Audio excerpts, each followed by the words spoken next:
우리에게 주신 하나님 말씀은 스가랴서 9장 8절에서 13절까지입니다. 스가랴서 9장 8절에서 13절까지입니다. 8절에서 13절까지 말씀, 제가 한 절, 여러분 한 절 그렇게 교독하도록 하겠습니다. 내가 내 집을 둘러 진을 쳐서 적군을 막아 거기 왕래하지 못하게 할 것이라. 포악한 자가 다시는 그 지경으로 지나가지 못하리니 이는 내가 눈으로 친히 봄이니라.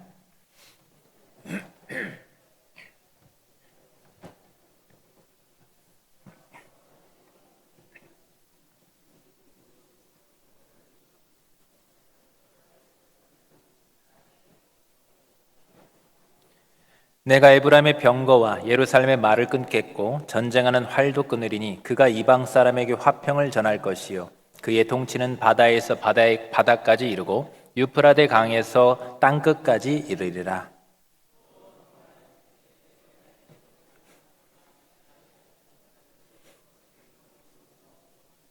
갇혀 있으나 소망을 품은 자들아 너희는 요새로 돌아올지니라. 내가 오늘도 이르노라. 내가 내게 갑절이나 갚을 것이라. 내가 유다를 당긴 활로 삼고 에브라임을 끼운 화살로 삼았으니 시온아 내가 내 자식들을 일으켜 헬라 자식들을 치게 하며 너를 용사의 칼과 같게 하리라. 아멘. 예, 할렐루야. 예, 아멘. 예, 식사들 맛있게 하셨지요? 예, 예배 꼭 일찍들 나오시기를 바랍니다. 예, 저는 미팅 때문에 시간 다 그래도 저 늦지 않았어요. 58분에 왔거든요. 여러분 꼭 2시 전에 오셔가지고 같이 힘있게 찬양하고 그때부터 이미 예배예요. 2시 때부터 그때부터 예배니까 찬양부터 예배니까 예배에 늦지 않고 여러분 우리 오후 예배를 통해서 또 은혜 많이 받을 수 있기를 바랍니다. 예, 오늘은 구원을 베푸시며라는 제목인데요. 먼저 저는 이제 안경을 끼웠지 않습니까? 안경. 근데 이제 눈으로 무엇인가 우리가 제대로 볼 수 있다는 것이 참 감사한 일인데 저는 사실 시력은 좋아요. 시력은 사실 1.0, 1.0 좋습니다. 근데 뭐가 문제냐면 난시가 굉장히 심해요. 그래서 사물이 좀 이렇게 찌그러져 보인다고 합니다, 제가.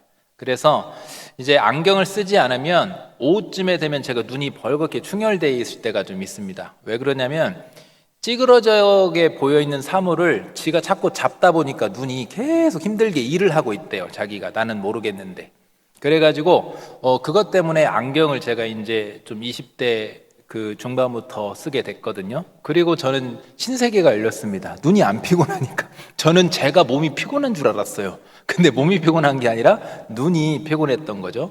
그래서 저는 이제 안경을 통해서 찌그러져 있는 사물을 바르게 고쳐서 볼 수가 있는 거죠. 그런데 제가 이 말씀을 드리냐면 지금 이 시대 자체가 좀 많이 좀 여기도 좀 찌그러져 있고 여기도 조금 문제가 됐고 막 그런 부분들이 막 있어요. 그래서 우리가 세상을 좀 바르게 보고 바르게 좀 서고 싶은 그런 신앙인들 경우에는 좀 피곤해질 수 있습니다. 말씀대로 살려면 피곤한 일들을 겪어야 될 수도 있고 그렇게 돼요. 그래서 우리에게 필요한 게 뭐냐면 또 바르게 보기 위해서 필요한 게 저는 이제 사물을 보려고 안경을 꼈지만 또 영적인 안경도 있어요. 영적인 그런 믿음의 시야, 영적인 안목이 우리에 대해 있어야 될 줄 믿습니다. 근데 어떻게 영적인 안목, 영적인 안경을 어떻게 쓰느냐? 하나님의 말씀을 통해서 우리는 영적인 안경을 착용할 수가 있는 겁니다. 하나님의 말씀을 기준을 통해서 찌그러져 있는 어그러져 있는 세상을 바르게 바로잡고 볼 수가 있어요. 그래서 찌그러진 세상을 바르게 보고 바르게 서서 바르게 나아갈 수 있는 것. 그래야 헤매지 않고 우리가 또 하나님 말씀대로 사는데 피곤감도 느끼지 않을 수 있어요. 바르게 아니까 헷갈리지 않고 이게 맞나 아니냐 아닌가가 아니라 정확하게 알고 정확하게 상황을 판단하고 그리고는 하나님의 뜻대로 정확히 나아갈 수 있기 때문에 확신을 갖고 나아갈 수 있기 때문에 이게 맞나 안 맞나 그렇게 피곤감도 좀 덜 느낄 수 있죠. 그래서 오늘은 이 말씀을 통해서 제가 3가지 우리가 꼭 봐야 되는 영적인 눈으로 봐야 되는 3가지를 좀 말씀을 기준으로 해서 알려드리려고 하는데 먼저 그 첫 번째는 뭐냐면 하나님의 말씀, 우리 영적인 안경 역할을 할 수 있는 하나님의 말씀을 통해서 하나님의 뜻을 바르게 볼 수 있어야 된다라는 겁니다. 그래야 바르게 나아가죠. 그러니까 9장부터는 이제 스가랴서 전반부에 하나님이 약속하신 그 당신의 백성의 구원을 이루시기 위해서 하나님께서 이제 진짜 친히 본격적으로 역사를 하시는 장입니다. 9장부터가. 역사를 하시는데 가장 먼저 어떻게 하냐면 하나님을 거절하거나 대적하고 또 하나님의 백성을 힘들게 했던 그런 자들 하나님이 심판하실 것이다 라고 하는 겁니다. 심판을 하시는데 1절과 2절을 딱 보면요 어떻게 하느냐, 제가 그냥 근거 없이 하는 말이 아니라 잘 보세요. 여호와의 말씀이 하드락 땅에 내렸어요. 또 다메섹에 머물었습니다. 여호와의 말씀이. 또 사람들과 이스라엘 모든 지파의 눈이 여호와를 우러러 봅니다. 그러니까 말씀이 내리니까 그 말씀을 통해서 사람들과 이스라엘 모든 지파의 눈이 누구를 본다고 합니까? 하나님을 보았다. 말씀이 임하니까 그 말씀을 통해서 주님을 바라보게 되는 겁니다. 여러분, 이게 굉장히 중요한 겁니다. 여러분, 우리 하나님은 지금도 똑똑히 살아 역사하시는데 우리가 무엇을 통해 하나님을 믿습니까? 하나님을 눈으로 봅니까? 내 귀에 와서 말씀하십니까? 그게 아니죠. 완성된 정확무오한 기록된 계시, 하나님의 말씀을 통해서 우리는 하나님을 보는 줄로 믿습니다. 그렇잖아요. 이 말씀을 통해서 예나 지금이나 우리는 말씀을 통해서, 임한 말씀을 통해서 하나님을 바라보는 거예요. 그리고 2절에 딱 보니까 그 접경한 하마데도 임하겠고, 말씀이 임합니다. 두로와 시돈에도 임하리니, 왜 이 말씀이, 하나님의 말씀이 그럼 그들에게 임해야 되는가? 그들이 매우 지혜롭기 때문에 임한다. 이게 무슨 말인가? 지혜롭다는 뜻이요, 좋은 의미의 지혜로움이 아닙니다. 저기 지혜로움. 저기 지혜로움은 뭐냐면 인간적인 지혜, 기술, 기술력, 문명, 상업적인 어떤 수완. 두로와 시돈이 다 당시에 해상무역의 강국입니다. 도시국가예요. 엄청나게 돈이 많았습니다. 그래서 그런 상업적 수완, 어떤 세상이 추구한 그런 지혜들, 세상이 우선으로 여기는 그런 지혜들, 그런 지혜가 매우 지혜로운 곳이었다.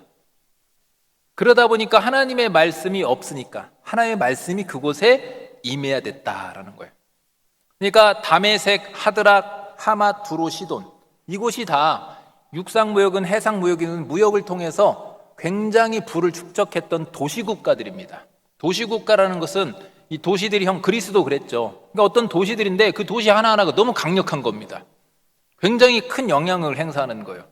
당시 굉장히 유명했던 도시국가들인데 공통점은 뭐냐? 다 모두가 인간적인 문명이 발달하고 지식이, 지혜가 많은 곳이었다. 재물도 많았다. 재물도 많다 보니까 군사력도 좋았던 게 용병들을 막 사와가지고 군사력도 출중하고 강하고 그 힘과 영향력을 다 행사했던 그런 도시들입니다. 그리고 3절에 딱 보니까 두로는 자기를 위하여 요새를 건축하여 다며, 그러니까 하나님을 의지하는 게 하나도 없고 자신의 힘으로 요새를 건축해서 자기를 보호하는 거예요. 예, 자기를. 그리고 은은 티끌같이, 금을 거리에 진흙같이 쌓았대요. 돈이 너무 많은 겁니다. 은이 티끌같이 많고 금이 거리에 진흙처럼 쌓아두는 그런 정도로 부와 권세를 자랑했던 데가 두로와 시돈인데, 이것들은 여러분 겉으로 보면 지금 어떻습니까? 부족할 게 하나도 없죠. 지식 많죠. 문명, 최고의 문명 발달했죠. 이 돈 많죠. 군사력 강력하죠. 요새도 든든하게 지어놨죠. 뭐가 부족할 게 있겠어요? 굉장히 겉으로 보면 풍요롭고 화려하죠. 그런데 하나님은 말씀을 통해서 뭐라고 딱 보게 하시느냐? 4절을 딱 보세요. 주께서 그를 정복하시며 그의 권세를 바다에 쳐 넣으시리니 그가 불에 삼켜질지라 했습니다. 자, 말씀이 없을 때는 이 하나님의 말씀이 그들에게 임한 거거든요. 이 말씀이 지금. 근데 이 말씀이 임하지 않았을 때 그들은요, 너무나도 잘 나가는 나라였어요. 너무나도 출중하고 안정되고 풍요롭고 지혜로운 곳입니다. 근데 하나님의 말씀이 딱 임해서 그 말씀의 안경으로 딱 이들을 비추어 보니까 어떻게 됩니까? 하나님의 심판이 보이게 되는 거예요. 하나님의 심판이.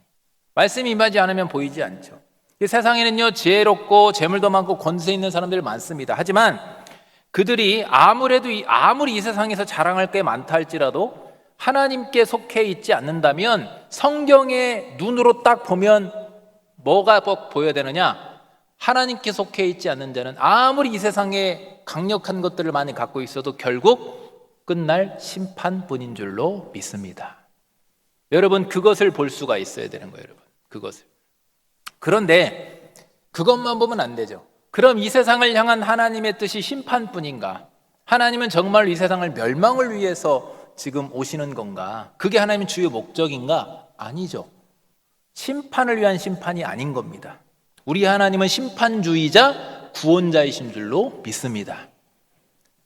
뭐 때문에 그 심판을 하는 것이냐? 구원하기 위해서 심판을 하시는 거예요. 구원하기 위해서 죄를 심판하러 오시는 거예요. 그 지금 성경이나 오늘 본문에 나오는 도시들도 똑같습니다. 6절과 7절을 보면 이제 그런 내용들이 나와요. 아스도데는 잡족이 거주하리라. 안 좋은 말이죠. 잡족이래요, 표현을 하기를. 근데 그게 누구냐? 내가 블레셋 사람의 교만을 끊고, 저기 교만은 하나님을 거절하는 교만이죠. 그리고 7절에 그의 입에서 그의 피를, 그 이사에서 그 가증한 것을 제가, 이게 무슨 말이냐? 저들은 하나님이 하지 말라는 것 중에 뭐라냐면 피를 먹어요. 피를 먹는단 말이에요. 근데 우리 구약 율법에 하나님 피 먹지 말라겠잖아요. 지금 우리 선짓국 먹는데 어떻게 하나? 우리 지금 순대 먹는데 어떻게 하나? 지금은 아니에요. 이제 저 때는 구약 시대니까 지금은 이제 그런 거랑 상관없습니다. 어쨌든 그래서 그 가증한 것, 하나님이 싫어하는 것들을 피를 먹는 그런 족속이란 말이에요. 말하자면 구원받기에 합당하지 않은 것 같은, 자격이 전혀 없을 것 같은 그런 가증한 민족이란 말이에요. 근데 하나님 뭐라고 하냐면 그들도 남아서 우리 하나님께로 돌아와서 유다의 한 지도자 같이 되겠대. 엄청난 발전이에요. 잡족인데 피를 먹는데 남았다는 것은 구원받아서 멸망당하지 않는다는 거예요. 심판을 받지 않고 하나님께 돌아와서 유다 지파하면 다윗의 계보지 않습니까? 그 유다 영적인 지도자 계열인 유다의 한 지도자처럼, 그렇게 마치 왕처럼 제사장처럼 그렇게 되겠고, 그리고 에그론은 여부스 사람처럼 됐다. 에그론도 역시 잡족인데 여부스 사람처럼 된다. 여부스는 뭐냐? 다윗 왕 때요. 다윗이 예루살렘을 점령할 때가 있었는데, 예루살렘 점령하기 전에 그곳에 원래 살던 원주민들, 토착민들이 바로 여부스예요. 말하자면 다윗이 예루살렘 점령 전에 원래 거기 살던 족속. 근데 다윗이 점령했을 때 보통 그러면 그 민족 원래 토착민들을 몰아내야 되는데 이들이 그렇게 하지 않고 점령당한 후에도 계속 이 여부스족은 그 땅에 예루살렘에 머물었어요. 그리고는 어떻게 됐냐? 결국 다윗 시대에 이스라엘 공동체에 포함되게 됩니다. 하나님의 백성이 공동체에 포함됐다는 것은 구원받은 백성 공동체로 인정받게 됐다, 이 말이에요. 그러니까 여러분, 지금 하나님은 5절까지 심판을 말씀하시는데 갑자기 분명히 하나님의 말씀을 통해서 그들에게 임했고 심판을 경고하셨는데, 그런데 6절 7절에 보니까 하나님 뭐라고 하십니까? 심판 이후에 뭘 약속하세요? 구원을 약속하시잖아요. 그러니까 하나님이 바라시는 것은요, 심판이 아니라 본래 본심은 구원이신 줄로 믿으시길 바랍니다. 이게 하나님의 목적인 거예요. 우리가 말씀을 통해 보면 심판이 보이죠. 지금 두로와 시돈이 심판이 보였습니다. 너무 화려하고 강력했는데 걱정할 거 하나도 없어 보였는데 심판이 보였죠. 그런데 진짜 더 제대로 보려면 말씀을 통해 심판을 보았다면 그 심판을 통한 하나님의 구원까지도 6절 7절까지도 볼 수가 있어야 되는 거예요. 블레셋은 여러분 하나님과 전혀 상관없는 족속이잖아요. 하나님이 지금 부정한 자들이라고, 피를 먹는 자들이라고. 근데 하나님께서 그렇게 싫어하는 것만 행동했던 그들인데, 근데 하나님이 어떻게 하십니까? 하나님께서 그들의 죄를 심판하신 다음에 하나님께서 역사해 주신다고 한다면 그들조차도 하나님은 구원해 내실 수 있다. 그게 바로 하나님의 본심이다라는 거죠. 여러분, 그럼 우리는 얼마나 깨끗했습니까? 블레셋에 비해서? 우리도 유교부터 불교부터 그 점 보는 것부터 얼마나 우리 민족도 잡신으로 더러웠던 민족이 우리 민족인지 몰라요. 저희 민족 할 거 다 해서, 제가 오전에 설교 때 인신제사 얘기 드렸죠? 여러분, 우리는 미화했던 심청전이 인신제사예요. 여러분, 그게 사실은 사람 올리는 거잖아요. 바다에다가, 용왕신에다가. 우리도 할 거 다 했어요. 우리도 고대 고구려나 이런 데 보면 그 왕궁 안에 말하자면 신접하는 여인들이 있고, 우리도 난잡하고 음행하고 할 거 다 했어요. 전보고 할 거. 우리도 그런 민족입니다. 근데 우리 하나님은 죄를 심판하시고 심판을 위한 심판이 아니라 하나님께서는 심판하신 다음에 역사에 서서 전혀 가망 없는 사람들까지도 하나님은 누구든지 구원하기를 원하신다. 그래서 우리 민족도 지금 이렇게 예배의 자리에 있는 줄 믿으시길 바랍니다. 그래서 하나님은요, 구원을 베푸시기 위해서 심판을 하시는 거예요. 왜냐하면 죄를 심판해야 진짜 구원이 되니까. 죄가 남겨져 있다면 그게 무슨 구원입니까? 세상 끝날 왜 하나님이 다 심판하시고 심판하신 다음에 뭐를 약속하셨어요? 새하늘과 새 땅을 주신다고 했잖아요. 그게 신천지란 말이에요. 하여튼 이단들이 좋은 건 다 갖다 써요. 여호와 증인부터 해가지고 좋은 건 다 갖다 써요. 하여튼 신천지가 원래 좋은 거거든요. 표현이 새하늘과 새 땅. 그것을 새 예루살렘 성을 우리에게 준비하고 계신다 했지 않습니까? 지극히 거룩한 천국이 새하늘과 새 땅이 임하려면 이 땅에 죄가 하나도 있으면 안 되는 거예요. 그게 온전한 구원이거든요. 그래서 우리 하나님은요, 지금도 죄를 보십니다. 분명히 이 땅에. 그 다음에 죄만 보는 게 아니라 그 죄 가운데 구원을 베풀어야 될 그 영혼들을 보시는 거예요. 그리고 구원받은 그 백성들도 보시는 겁니다. 우리 하나님께서. 오늘 이상하게 본다는 말이 많이 나요. 죄송한데. 여러분, 그래서 8절에도 한번 보십시오. 8절에도 내가 내 집을 둘러 진을 쳐서 적군을 막아 거기 왕래하지 못하게 할 거예요. 적군으로부터 보호하신다는 거예요. 포악한 자가 다시는 그 지경으로 지나가지 못하게 했다. 침략을 못하게 한다는 거예요. 악의 세력, 하나님의 백성을 공격하는 그 악의 세력을 보호하고 침범을 못하게 하신대요. 왜요? 이는 내가 눈으로 친히 그들을 보신다 그랬어요. 하나님께서 지켜보시며 심판하시며 구원해내시고 친히 당신의 백성을 보호하신다는 약속인 거예요. 하나님은 저 말씀이 지금 우리에게도 동일하게 적용되는 줄 믿으시길 바랍니다. 하나님은요, 우리 교회를 보시고 저와 여러분을 보십니다. 그리고 저와 여러분을 통해서 구원해낼 그 사람들도 보시는 거예요. 그리고 역시 구원받은 우리도 보시고. 그러니까 우리의 시선으로만 보면 블레셋 족속처럼 거절하고 싶고 멀리하고 싶고 포기하고 싶은 사람들이 있습니다. 진짜 여러분 조금 디테일하게 적용해 볼까요? 지금 당장 여러분 우리 옆자리에 앞자리에 지금 당장 말하자면 옥에서 출소한 사람이 와 있다고 한번 생각해 보십시오. 그걸 우리가 지금 알아. 어떨까요, 여러분? 우리 공동체는 어떻게 할 수 있겠습니까? 그 어려운 문제 한번 심각하게 생각해 보세요. 굉장히 어려운 문제입니다. 지금 당장 어제 출소해가지고 토요일에 출소할 수 있나? 아무튼 출소해가지고 오늘 지금 예배 자리 나와서 우리가 그 사건을 다 알아. 이분이 어떤 죄를 지었고 어떤 흉악범인지 알아. 그 사람은 근데 주님 만나고 감옥에서 주님 만나고 회개해서 교회 다닌다고 와서 있어. 그럼 우리는 어떻게 생각할 수 있을까요? 이거 어려운 문제입니다. 그래서 여러분 우리의 시선으로 보면 안 되는 거예요. 그래서 우리의 시선으로 보면요 다 멀리하고 싶고 포기하고 싶죠. 그런데 우리 하나님의 시선으로 보면 피를 먹는 당시에 부정하게 여겼던 블레셋까지도 구원을 베푸시길 원하시는 우리 하나님의 시선으로 보면 상황은 달라지죠. 세상을 우리가 잘못 보게 되면요, 그래서 잘못 보게 되면 하나님 뜻에서 우리도 모르게 우리는 연약하기 때문에 벗어나게 될 수밖에 없는 거예요. 우리는 잘하고 싶지만. 그러니까 우리 하나님은 죄를 심판하시지만 심판으로 보면 안 돼요. 요즘 자꾸 기독교가 서로 분열하면서 자꾸 정죄하고 뭐 영어 하나 가지고도 그렇게 막 하기도 하고 우리 안에 막 좌나 우냐 막 좌파 우파를 가리고 보수가 진보 이렇게 하는데 그냥 그리스도 하나면 충분한 줄로 믿습니다. 우리 예수님이 우파나 좌파 가린 적이 없어요. 착각하면 안 돼요. 자꾸 가려놓는데 우파나 좌파나 교회 안에 우파 좌파가 어디서 그런 게 어디 있어요? 그냥 예수님 오직 예수 오직 믿음 오직 하나님께 영광입니다. 아멘 여러분? 그렇죠. 거기에 우와 자가 어디 있어요 여러분? 속지 마세요.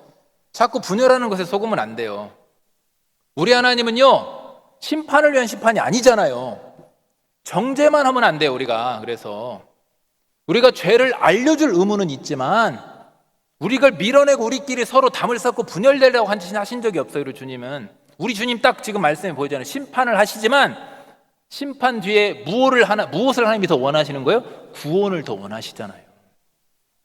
그러면 여러분 하나님의 말씀을 통해서 영적인 안경을 바로 쓰시고 죄를 심판하시지만 결국에는 구원을 베풀기를 더 원하시는 우리 하나님의 그 구원 사역을 바로 보시고 우리 하나님이 구원하길 원하시는 그 영혼들도 바로 볼 수 있기를 바랍니다. 두 번째는 말씀을 통해서 그러면 구원을 하시기를 원하시는데 그 구원을 베푸시는 방법을 또 우리가 볼 수 있어야 됩니다. 자, 9절을 딱 보니까 우리 유명한 이제 말하자면 예수님에 대한 예언이 나오죠. 9절 보면 시온에 따라 크게 기뻐할지어다 예루살렘에 따라 즐거이 부를지어다 보라 내 왕이 내게 임하시나니 그는 공의로우시며 구원을 베푸시며 겸손하여서 나귀를 타시나니 나귀의 작은 것 곧 나귀 새끼니라. 누가 봐도 여러분 여기 계신 분은 저게 누구를 예언한지 알죠? 예수님을 예언하고 있는 거지 않습니까? 구원은 당연히 구원한 방법은 예수님을 통해 사시는데 그리고 우리는 그 예수님을 바라보면서 당연히 예수님을 따라가야 되는 건데 그런데 우리의 왕이신 예수님께서 그럼 우리가 예수님을 바라보고 예수님을 따라가는데 예루살렘에서 입성할 때 우리 예수님 입성하실 때 큰 병거나 말을 타고 가는 것이 아니라 왕이신데도 불구하고 작은 나귀 새끼를 타고 들어갔다라는 거예요. 이게 뭘 의미하는지 아십니까? 세상은 병거나 칼과 창으로 승부하지만 우리 예수님의 방법은 구원하는 방법은 그게 아니라 겸손으로 화평을 통해서 구원해 내신다라는 거예요. 이게 틀린 겁니다.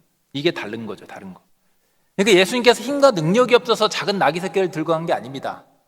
우리 예수님은 당장이라도 천군천사를 부르실 수 있는 거예요. 우리 예수님이 그랬지 않습니까? 베드로가 칼로 이렇게 딱 병사 목을 귀를 이렇게 딱 할 때 우리 예수님이 그거를 천군천사 하늘의 천군천사를 부르지 못해서 그렇게 한 게 아니라잖아요.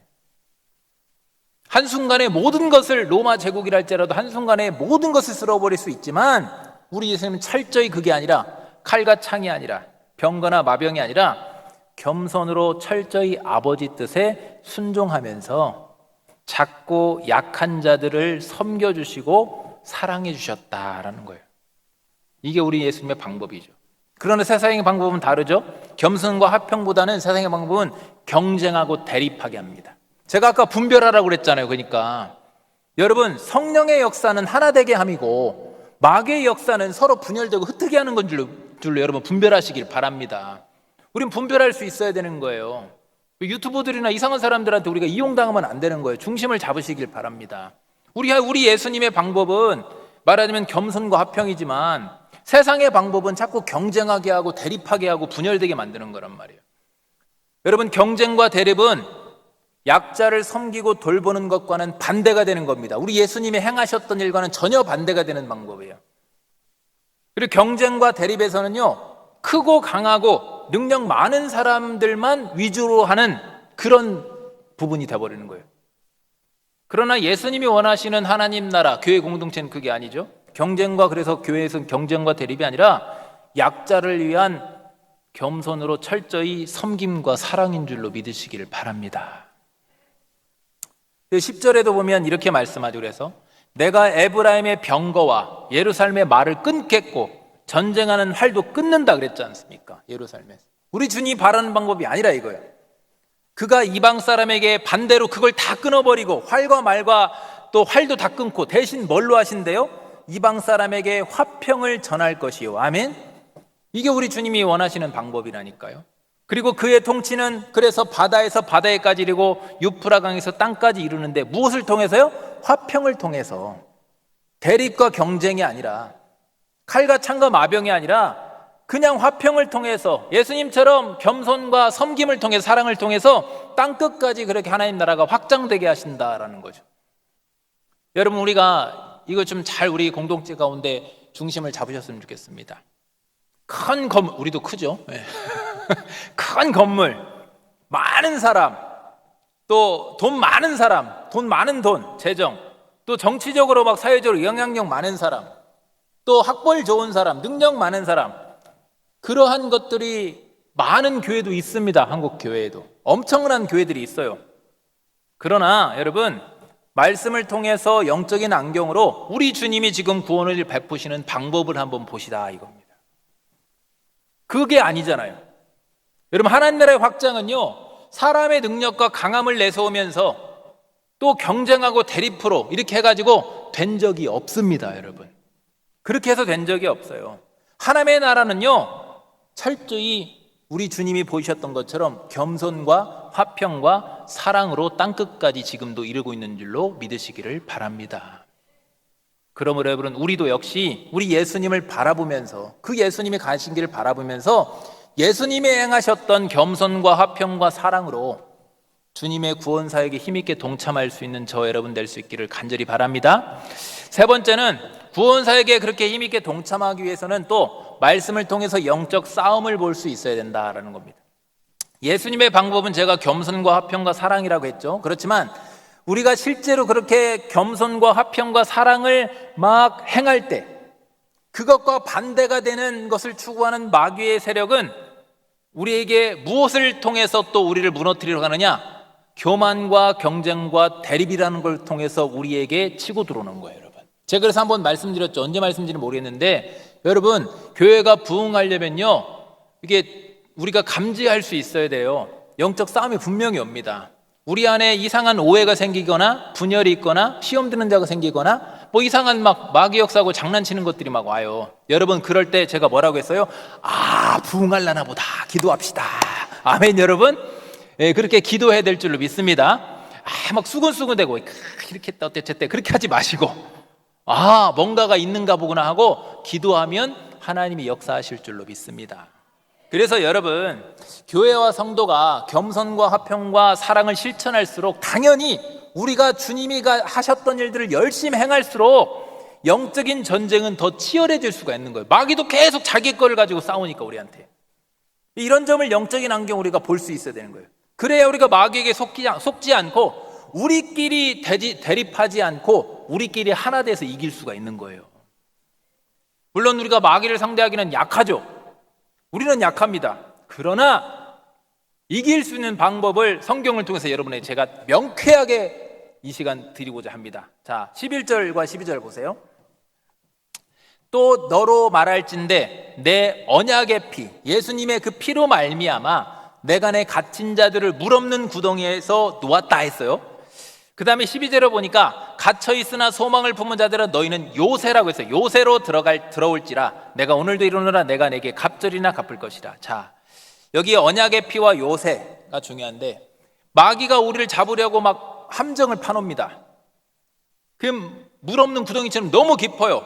우린 거기서 빠져나올 수 있는 능력이 없어. 사실은 마귀가 우리를 공격하려고 할 때 우리 스스로는 빠져나올 수 없어요.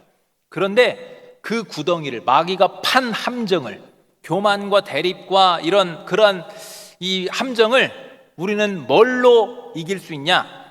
언약의 피, 예수님의 피로 그 구덩이를 채우시길 바랍니다. 우리 안에 있는 그 구덩이를, 그 교만과 분열과 서로 대립하려는, 오해하려는, 미워하려는 그 우리 안에 있는 그 잘못된 큰 마귀가 만들어놓은 구덩이를 예수님의 피로 채워야 되는 거예요. 주님 앞에 우리를 날마다 쳐서 복종시키고 그 주님의 보혈을 의지하고 우리가 회개하고, 그렇게 하면 우리 심령을 날마다 새롭게 하고, 그렇게 하면 바뀌는 거죠. 우리 안에 그리스도의 피가 차니까. 다시 뭘로 전환됩니까? 십자가의 그 희생과 사랑, 우리 예수님의 겸손, 순종, 이런 것들로 다시 이게 전환되는 거예요. 채워지는 거예요. 그러면 마귀가 판 구덩이로는 우리는 나올 수가 있는 겁니다. 그러면 여러분, 그리스도의 피를 채우는 것이 우리에게 능력이고 자유이고 승리인 줄로 믿으시길 바랍니다. 또한 우리 안에 그리스도의 피를 채웠으면 요새로 돌아올지라 해서 요새. 저 요새를 지금 우리에게, 저 요새는 그 예루살렘 성 공동체를 말하는 거예요. 그럼 우리에게는 뭘로 적용하고 있겠습니까? 하나님 나라의 공동체, 교회 공동체로 적용하면 딱 맞습니다. 그 요새로 돌아와서 교회 안에서 보호받아야 되는 거예요. 요즘 자꾸만 뭐 꼭 교회에 가야 구원받습니까? 나 예수님 믿는다니까요. 여러분, 예수님을 아는 것과 믿는 것은 큰 차이가 있는 겁니다. 하늘과 땅 차이예요. 그건 예수님 믿는 거 아니에요. 아는 거예요. 여러분, 좌우지간에 교회를 사랑하시고 자꾸만 교회에 나와서 예배드리기를 사모하시고 교회에 자꾸 나와서 무엇인가 하려고 하실 수 있는 저 여러분 될 수 있기를 바랍니다. 그 교회 안에, 요새 안에서 보호를 받고 요새 안에서 싸움에 동참하라라는 거예요. 그러므로 교회가 승리의 방법인 겁니다. 교회가. 그러니까 두 가지죠. 그리스도의 피로 우리의 심령을 채우고 교회 안에서 딱 붙들려서 교회 공동체 안에 딱 붙들려 있으면, 말하자면 딱 주일 예배만 탁 살짝 나오고 그 피하려고 하는 것이 아니라 목장 모임에도 참여하고 여러 가지 모임도 참여하면서 같이 교제하고 나누고 하나됨을 통해서 그 공동체 안에 딱 묶여 있으면, 그렇게 될 때 바로 그때 우리가 준비 상태가 되는 겁니다. 그때 우리 주님이 우리를 하나님의 도구로 삼으셔서 이기게 하신다고 약속을 주셨어요. 13절을 딱 보십시오. 13절에 내가 유다를 당긴 활로 삼고 에브라임도 역시 북이스라엘 집 하나님의 백성을 말하는 거예요. 유다는 남유다를 말하는 거고, 어쨌든 하나님의 백성을 끼운 화살로 삼았으니 시온아 내가 내 자식들을 이렇게 헬라 자식들을 치게 하며 너를 용사의 칼과 같이 하리라 라고 말씀하고 있어요. 여러분, 우리는 약하지만 주님의 손에 있다고 한다면 우리는 어떤 존재가 되냐? 주님의 활과 화살이 되고 용사의 칼과 같이 되는 줄로 믿으시길 바랍니다. 그럼 공식이 딱 나오죠. 공식, 친절하게 공식 기억하기 쉽게. 우리가 어떻게 이긴다 했어요? 그리스도의 피 플러스 교회는 용사의 무기 승리. 아멘. 예, 친절하게 제가 다 이해하기 쉽게 공식으로 여러분 알려드렸지 않습니까? 여러분 14절에도 한번 보십시오.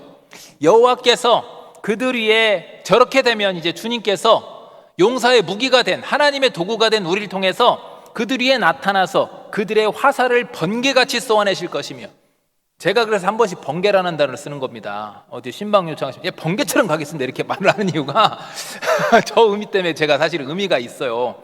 이 번개처럼 쏘아내실 것이며 주 여호와께서 나팔을 분다라는 것은 전쟁 나팔이고 승리 나팔을 말하는 거예요. 그리고 남방 회오리 바람이라는 건 태풍처럼 큰 강력한 바람처럼 우리 주님이 나타나셔서 친히 우리를 통해서 싸우시는데 그렇게 역사하실 것이라는 약속인 거예요. 우리를 통해 역사하실 것이다. 그렇게 되면 15절에도 나옵니다. 만군의 여호와께서 그들을 호위하시리니 그들이 원수를 삼키며 물맷돌을 밟는다는 것은 원수의 무기를 밟아버린다는 거예요. 승리해가지고. 그리고 그들이 피를 마시고 즐거이 부르기를 술 취한 것 같이, 이거는 옛날에 전쟁에 그 승전한 사람들의 그 말하자면 군사들을 나타낸 표현인데, 전쟁이 이기면 그만큼 압도적인 승리로 인해서 기뻐한다는 그런 의미를 저렇게 표현을 한 겁니다.